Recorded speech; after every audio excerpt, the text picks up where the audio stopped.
Taldeak Azpeitiko Korrugadoseko jabeak 300 langile ingurukalean utzita jarduera etetea erabaki zuenetik 10 urten igaro direnean enpresa siderurgikoa puri-purian dago. Berriro horren arrazoian Azpeitiko udalaren dekretua baliogabetzen duen ebazpen judizial bat da. Jarduera lizentzia indarrik gabe uzten zuena epaitegiaren ustez ez dago lizentzia hori baliogabetzeko arrazoirik.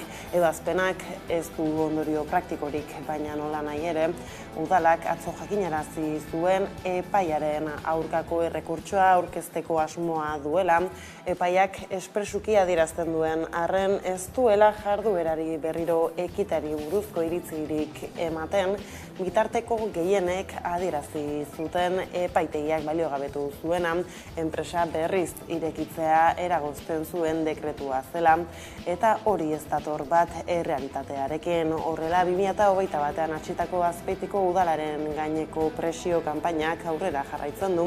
Korrugadoseko jabe berriak, Cristian Lai taldeak, instalazioak berriro irekitzeko hipotesia plazaratu zuenetik. Arratsaldeon guztioi, ordu biak pasata iritsi da gurean gaur albistegiari heltzeko unea. Gaurkoan lanarloko gaiak hizpide izan ere euskarri dokumentalik gabe Cristian Lai taldeak 50 milioi inbertituko zituela iragarri zuen eta egungo kokalekuan herriaren erdigunean berriro irekitzea jarri zuen baldintza gisan. Zume horiek nahikoak izan ziren, EAJak, Lakuako gobernuak eta Gipuzkoako Foru Aldundiak gobernatutako erakundeek ideia plan egingarritzat hartzeko eta udalari onartzeko presioa egiteko.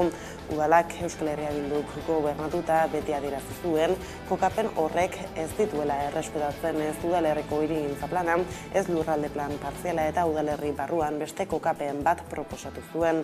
Gauzak horrela, Nagore Alkorta Azpeitiko alkateak agerraldia egin du, atzo kaleratutako sententziaren inguruan azalpenak emateko. Sententzi honek argi utzi nahi dau, erreferentzi utzi egiten diola iraungitzeko dekretu hori. Ez diola erreferentzi egiten, ez dula baimentzen jarduera hori berriz martxan jartzie.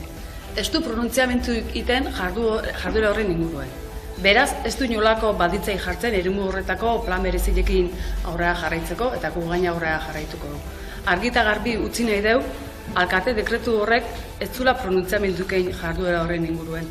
Baizik eta jarduera horren baimena iraungitzin inguruen. Zan nahi guk udaletxiek ez, eremu horretako dauken aurreikuspen guztiek mantentzen die eta aurrera jarraituko dula, ez dulako inolako baldintzai jartzen eremu horrekiko.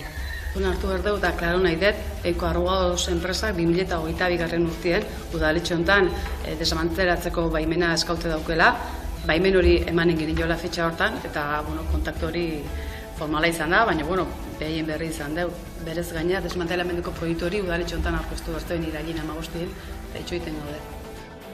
Bada Korrugadosen bueltako berri gehiagoren zain Nafarroara joko dugu orain izan ere suhiltzaileek protesta egin dute goiz honetan azterketak euskaraz egiteko eskubidea aldarrikatzeko berne.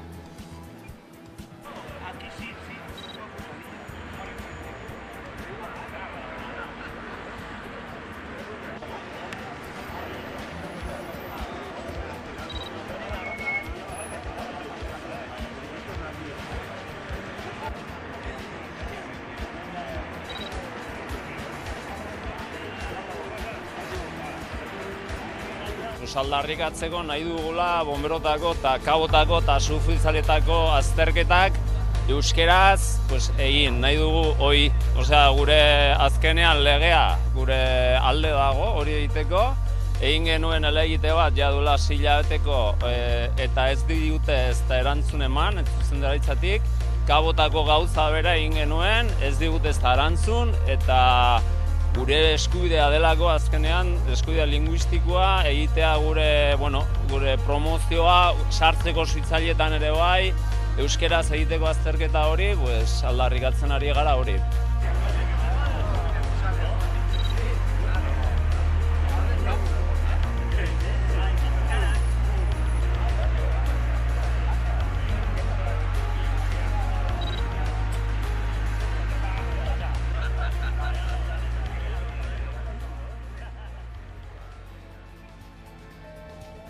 Honekin arabera salto Gasteizko Michelingo langileek lantegien arteko batzordean mantendu edo bertatik ateratzea erabakiko dute referendumean gaur eta astelena bitartean. Momentuz, 376 bozka eman dira erreferendumaren lehenengo txandan. Ordu batean bigarren txanda hasi da eta gaueko 9:00 hirugarrena irekiko da. Astelenean ordutegi berdinarekin bozkatu ahal izango dute langileek. Beraien esku egongo da Michelinek estatuan dituen beste lantokiekin batera duten batzordean jarraitzea edo Gasteizko batzorde propioa eratzea. Gasteizko Michelin enpresako langileek lantokien arteko batzordean jarraitu edo ateratzeko erabakia hartuko dute ostiral eta astelena bitartean. Lantegiko 3.500 langileek erreferendum batera izan dira dituak. Lehenengo txandan 376 lagun bozkatu dute. Ostiral eta astelenean zehar 3 txandatan bozka emateko aukera izango dute langileek. ELA, LAB, CGT eta SK sindikatuek lantokien arteko batzordetik ateratzea defendatu dute. Beraien aburuz, batzorde propioa izan da, Gasteizko langileek beraien lan baldintzak hobeto defendatzeko aukera izango dute. Pasaden ekainean, Gasteizko langileek enpresak aurkeztutako hitzarmenari ezetza eman zioten, baina lantokien arteko batzordean baiezkoa lortu zuen gehiengoa eta akordioa onartu behar izan zuten. Astearen hasieran zuzendaritzak Gasteizko lantokiak urte bukaera bitartean 2000 gurpil tona ekoizteari utziko diola iragarri zuen. Eskariaren beherakada eta hitzarmenaren negoziazioaren inguruan egindako mobilizazioen ondorioz taldeak langileengan konfiantza galdu zuela argudiatu zuen zuzendaritzak. Sindikatuen aburuz, erreferenduma dela eta langileengan presioa sartzeko erabakia izan zen hori. Orain langileek zentroarteko batzordean jarraitu edo batzorde propioa sortzea erabaki behar dute. Ostiral eta astelenean zehar emango dituzte beraien bozkak eta emaitzak asteartean ezagutuko dira. Horrez gain Laudioko Glavista enpresako 25 langileek lantegiaren instalazioetan abiatutako itxialdiarekin jarraitzen duten. Beraien eta beren lankideen lanpostuen defentsan egindako ekintza da. Enpresaren arduradunek 240 langile kaleratu ahal dituen enplegu erregulaziorako espedientea aurkeztu baitute. Gaur arratsaldean manifestazio bat egingo dute lantokiaren sarreratik abiatuko dena arratsaldeko 6:00.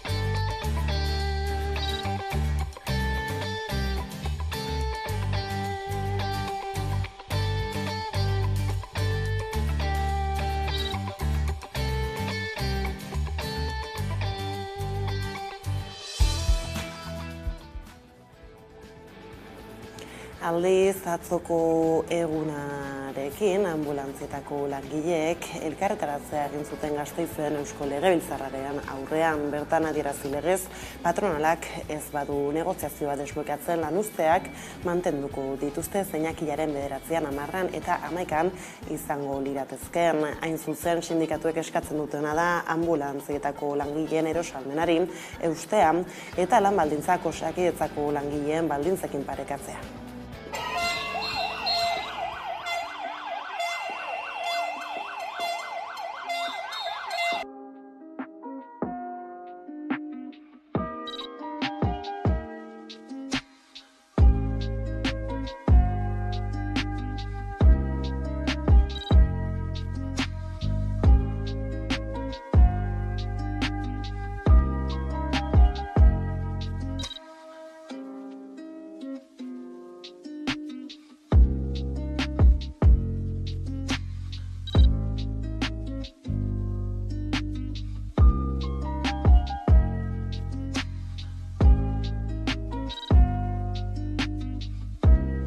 Eskatzen du, ardura publikoak eskatzen du, herritarrekiko arduraz jokatzea eta herritarrei kalitatezko zerbitzu bat bermatzeko baldintza egokiak, errekurtzoak, pertsonala ahalbidetzea bertan dauden langileei eta ekipoei. Eta ez, orain gertatzen ari den bezala, estutzea eta ahalik eta baliabide gutxirekin, ahalik eta langile gutxirekin aritu behar izatea. Eta horrela, zaila da kalitatezko zerbitzu bati eustea. Eta hori da, hain zuzen, langileak salatzen ari direna behin eta berriro. Eta zaintzarekin lotuta ere 5.000 langile baino gehiagori eragiten dien Bizkaiko erresidentzietako hitzarmena sinatu dute. Zaintza eredu baten aldeko apostu egiten jarraitzen du. Emakumeen kontura mantentzen den eredua. Guretzat eta gurekin lan egiten dugunontzat funtsezkoa da ratioa hobetzea. Langileak lehen egunetik ordezkatzea, lanaldi osoko kontratazioa eta lanaldi partzialeko kontratuak amaitzea patronalek negoziatu nahi ez dituzten aldarrikapenak dira. Guk argi daukagu. Prioriza el negocio por encima de las personas. Modelo que se sostiene a costa de las mujeres. Para las trabajadoras de residencias, la mejora de la ratio es fundamental. El gobierno vasco vulnera nuestro derecho a la huelga.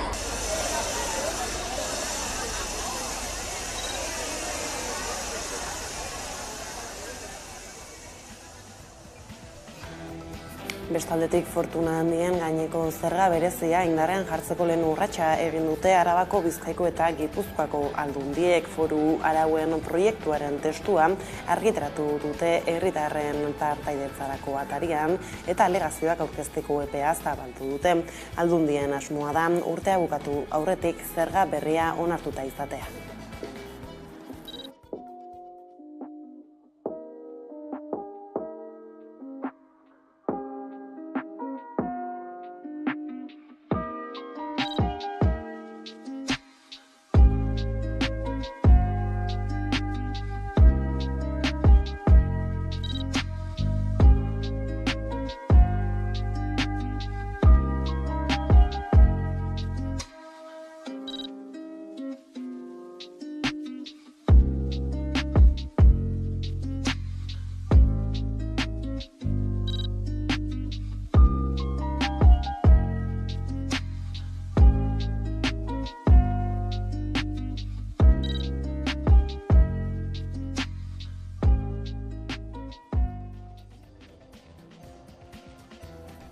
Bada Araba, Bizkaia eta Gipuzkoako erakundeak aipatu ditugula, EAJak eta Euskal Herria Bilduk adierazpen gogorrak egin dizkiote elkarri Eusko Legebiltzarrean, Iñigo Urkullu lehendakariaren eta Nerea Kortajarena koalizioko bozeramailearen bidez.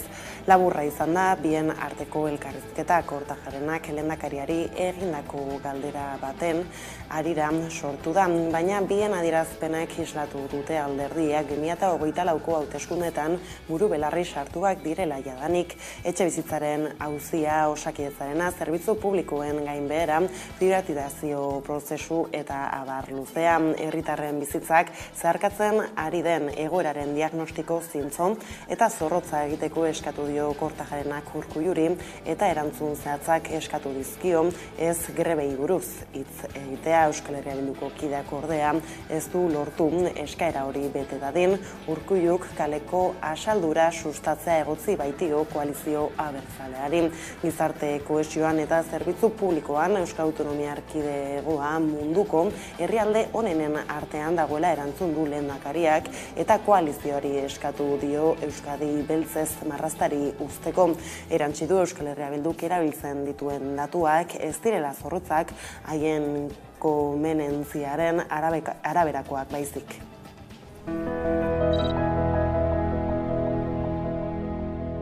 Jakin nahi dugu zer den zuretzako bizi dugun egoeraren inguruko diagnostiko zintzo eta zorrotz bat egitea. Gure egoera deskribatzen dituzten adierazleak garbi esaten dute Euskadiko gizarte kohesioa eta zerbitzu publikoak munduko herrialde aurreratuenen artean eta parean daudela. Hobetu daitezkela? Bai, noski, baina datuek irudi erreala erakusten digute. Hilabeteak daramazue Euskadi kolore beltzean aurkezten, eta hori ez da egoeraren inguruko diagnostiko zintzo eta zorrotza egitea. Herri honen zati honek ez du merezi oposizioaren oposizioa egiten diharduen lehendakari bat. Eta segonu nago Urkullu lehendakaria badagoela beste modu bat lehendakari gai izateko puntuak irabasteko.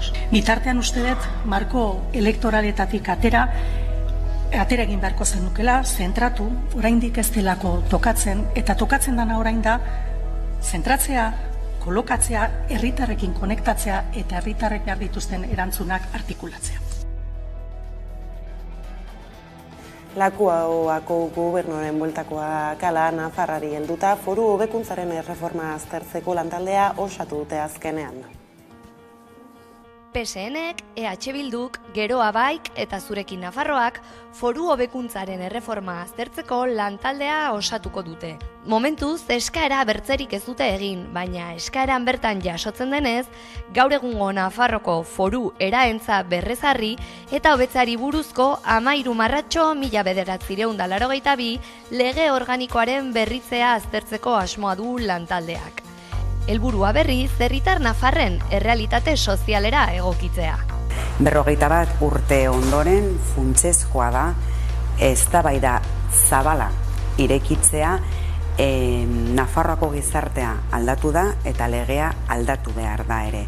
Oso berri ona da guretzat betidanik eskatutako ekimena Euskal Herria Bilduren partez, gainera gobernuaren akordioan jasota dago, baina asko posten gara. Testuak oroitzen digunez, iaz 40 urte bete ziren Nafarroko legediaren eta instituzioen oinarri den lege hura indarrean sartu zenetik. Nafarren artean gainera lege horren beraren edukiari buruzko kontsultarik egin gabe. Eskaerak gogora dakarkigu 2021ko azaroan Nafarroako parlamentuko gehiengoak onartu zuela ebazpena. Duela 2 urteko beste agiri hark zioenez, lantaldea bultzatu behar zuen legebiltzarrak. Eta gainera, talde guztiek izango zuten tokia. Ez da lako lantalde bat osatzen den lehendabiziko aldia parlamentuan. 6. legealdian, 2024tik 28 bitartean, lanean aritu zen autogobernuaren lantaldea. Garaiko alderdien desadostasunak, proposamenak, porrot egitea ekarri zuen. Iraupen lasterketetan hobe izan ohi da hasieratik jakitea zer egin naiz eta nondik norakuek eta norbere gaitasunak bakoitza bere tokian utzi amaieran. Bere agintaldiko lehen egunak betetan, Iruñeko alkate Kristina Ibarrolak eta bere komunikazio taldeak ere oso argi izan dute hasieratik nola jokatu. Behar bada Enrique Maiakez bezala izan ere aurreko alkataren jarduna grisa izan zen eta Ibarrolak lehen egunetik arrapalada betean ekin dio eta inor asolagabez uztea izan da bere xedea. Altan nahi agertu nahi izatea eta gauza ugari egin nahi dituela erakustea baliteke kezka handiago baten sintoma izatea. Izan ere, Maiari gertatu bezala beste taldekin akordioetara iritsi ezin izateak baliteke bere agintaldiak goitik behera baldintzatzea. Iruñeko udaleko egoera geroz eta jasangaitzagoa da. 100 egun baino gehiago pasada, Kristina Ibarrolak aginte makila hartu zuenetik, eta ez dago modurik bertze alderdiekin akordioetara iristeko. Argi dago, Iruñeko herritarrek gehiengo handi batekin bozkatu zutela aukera aurrerakoien alde. Baina Ibarrolari bere 9 zinegotziek eta alkate izateko zerrenda bozkatuena izatea ekarri zioten alkate. Antzigabe noski, PSNeri esker ere lortu zuela alkatetza, azken honen abstentzioagatik. Bueno, yo creo que acabamos de empezar la legislatura y veremos cómo seguimos caminando. Bueno, todas las cosas pueden reconducirse. Veremos a ver cuál es la voluntad del gobierno del Ayuntamiento de Pamplona. Zentsura mozioa mai gainean dagoen gaia da beraz. Gauzak horrela, azken egunotan badirudi aldaketa gerta litekela udalean. Baina noski, beti ere, Pedro Sánchezen inbestidura saioa eta gero. Hiriburu batetik bestera Gasteizko udaletxean gaur oposizioaren taldeen txanda izan da udalpolitika orokorreko udalbatzaren 2. saioan gobernuari geldotasunez aritzea leporatu diote talde guztiek eta legegintzaldian zehar akordioetara ailegatzeko prest daudela baieztatu dute.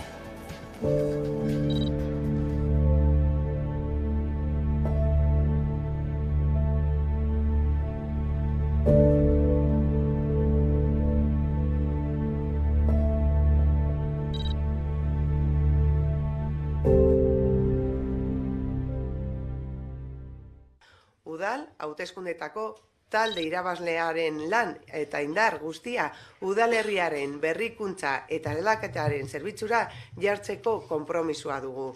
Gure bizilagun guztien ongizatea eta bizi kalitatearen zerbitzura jartzea alegia. Porque usted quería ser una alcaldesa progresista que construye puentes, pero créanme que con esta carta de presentación no empieza con buen pie. Puede que el error de origen esté en que no concedieran ni media oportunidad a la propuesta que les lanzábamos desde el Carrequín tras las elecciones, para conformar un gobierno de izquierdas y progresista con estabilidad y mayoría suficiente junto a Euskal Herria Bildu y con nuestra formación. ¿Dónde está ese programa de gobierno de PSOE y PNV? No lo hemos visto. Y por tanto lo que hemos visto es que no hay un proyecto de ciudad único, claro y compartido.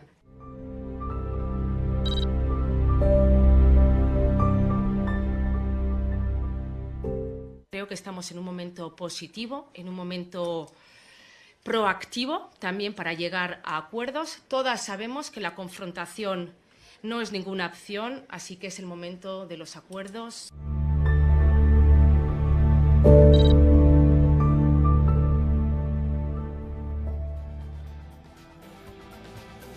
Eta Gasteiztik Donostiara, gastronomia eta ingurugiroa hizpide Donostiako Manteo Zemoria berdegunetan Bask Kulinari Zenterren egoitza berria eraiki nahi dute. Badazterezan handia izan du azken hilabeteotan eta herritar asko kexu dira. Gauzak horrela azken berria da Donostiako udalak Bask Kulinari Zenterri lizentzia ematea onartu duela. Donostiako tokiko gobernu batzarrak onartu du Bask Kulinari Center fundazioari ematea obra handiko lizentzia gastronomi open ecosystem eraikina eraikitzeko hementxe bertan Manteo Zemoria berdegune honetan. Horrek esan nahi du egun edo eta aste gutxi barru obrekin hasiko direla. Goek duen helburua da hiri barruti bat bultzatzea, helburu duen espazio fisiko bat osatuz, eta bertan besteak beste gradu ondoko gelak, produktu eta zerbitzu berriak garatzeko laborategi eta tailerrak, coworking eremua eta erakusketa eremua eta ekitaldiak egitea izango ditzateke. Helburua esango nuke berrikuntza bultzatzea dela. Eta nola hori, zientzia eta ikerketaren bitartez, berrikuntza, produktu berriak, zerbitzu berriak garatuz, ekintzaileekin lan eginez, ekintzaileei lagunduz, eta baita ere gradu ondoko hezkuntza garatu nahi dugu, master berriz, aurre ikusten ditugu 7 master berri bultzatzea, gai desberdinetan, osasun arloan, jasangarritasunean, zentzumenen inguruan, digitalizazioaren inguruan, orduan, jarduera nahiko zabala da, helburua ekosistema bat sortzea da berrikuntza bultzatzeko. 2020an hasi ziren proiektu hau lantzen eta bi ardatz zituzten aurretik, eraikinaren harira hirigintza ikuspegia, udalari dagokiona eta bestetik gastronomi open ecosystem proiektuaren edukia zehaztea. Hirigintza ikuspegitik oso prozesu konplexua da, behar diren onarpen guztiak lortzea. Hori baina behin onartuta obrak azaro aldera aste aurre ikusten dute. 18 bat hilabete izango dira, ondorioz, 2025ko apirilean edo bukatuko dira obrak eta hasiko gera lanean eraikin berrean. Herritarren artean arrabotsa sortu du afera honek. Manteo Zemoria berdegunak kenduko diotela salatu dute eta gaineratu espazio publikoa udalak enpresa pribatu baten esku utzi duela doainik. Azarratuta nagoela zeharo, baina, ez dakiz lortuko dugun zerbait. Beharrezkoa, netzako ez da beharrezkoa. Baduguetan goian da, hainbestetuki izatu dute badudela hori egiteko. Toki inguru badukagu, horrelakoa, hemen hiri beharruan eta kantzera dute. Nos da un poco pena. Pienso que igual habría otro sitio más adecuado para poder poner ese espacio del Bask Kulinari. El poco espacio que hay que mantenerlo.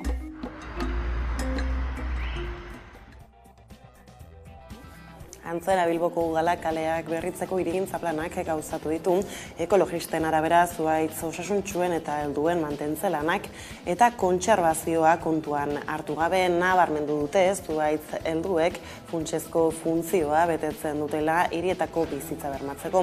Horiela Deustuko bizilagunak eta ekologistak Agirre lehendakariaren etorbideko zuhaitzak moztaren aurka mobilizatu dira azken hilabeteotan. Hain justu ere prentsaurrekoa eskaini eskaini du goiz honetan Bilboko Euskal Herria Bilduk zuhaitzen mozketari erreparatu dioten eta ez hori bakarrik berdeguneak babesteko helburuarekin ondoko ekimena aurkeztu dute. Udal gobernua Bilbon egiten ari den zuhaitz mozketaren aurka agertu da EH Bilduko udal taldea eta datorren urriko osoko bilkurarako mozio bat aurkeztuko duela iragarri du. Hiriko zuhaitzak eta berdeguneak babesteko eta Bilbo larrialdi klimatikora egokitzeko. Egoera honen aurrean eta kontuan izanda estoptala duzko elkarteak jarretako zeregin zehatza eta zeregin zehatz hori da hiriko zuhaitzak babestea. EH Bildu gurea egiten dugu eskaera hori eta horregatik Bilboko zuhaitzak babesteko mozioa proposatuko dugu hilabete honetako lehenuan. Deustuko herritarrei esker Agirre lehendakariaren etorbidean sumarra indiskriminatuari buruz eztabaidatu egin zen, eta udal gobernua mozket hori justifikatzera eta elkarrizketari uko egitera mugatu zen. Egoera horren aurrean, EH Bilduk Stop Tala Deustu elkartearen eskara berea egingo duela ziurtatu du. EH Bilduko bozeramaileak ohartarazi duenez klima aldaketara eta trantsizio ekologiko eraginkorra egokitzeko prozesuaren barruan beharrezkoa da zementuz betetako espazioak eta urubeak eraikitzeari ustea, bero uharte bihurtzen baitira. EH Bilduk premiazkotzat jotzen du gogoeta estrategikoa egitea hiriaren biziberritzari buruz. Gaur egungo berdegunearen ordenantza 2003ko urtarrilaren 30ean onartu zen, orain dela 20 urte hain zuzen ere. 2 hamarkada igaro ondoren, uste dugu badela garaia behingoz ordenantza hau eguneratzeko. Ez bakarrik zuhaitzen babesari begira, baita ere, Mariak izan duen moduan, klima aldaketaren erronka berriei aurre egiteko. Zurren igaiaren bueltako berri gehiago izango dira aurkin, anartean baina kulturarlora jauzi egin da azken txanpan sartu da Afrikaldia jaialdia. Gaur sekzio ofizialaren azken filmak izango ditugu ikusgai eta industria sekzioarekin Afrikar zinemagile ezberdinen arteko elkarrizketaz gozatu ahal izango dugu. Hala, Afrikar zinemen euskal jaialdia bihar amaituko da itxira galan bere sariak banatu eta gero ez galdu.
Horrez gain larunbatean hasiko da Nafarroako bertsolari txapelketa adi.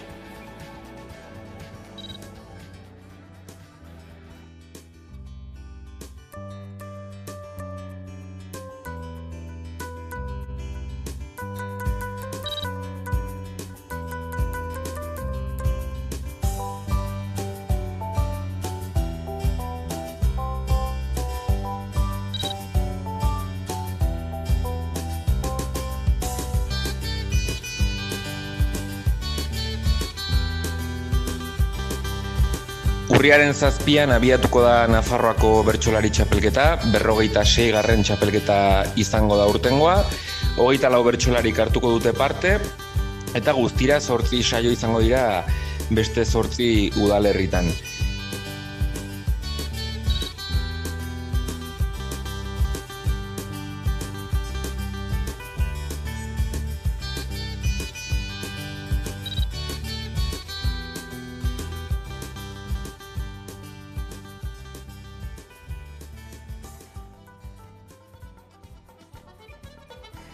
Bada, honekin iritsi gara gurean gaur albistegiaren bukaerara, gogoratu aipatu guztiak eta gehiago nahi duzuen aldiro 11.eus atarian asteburu nahi izan.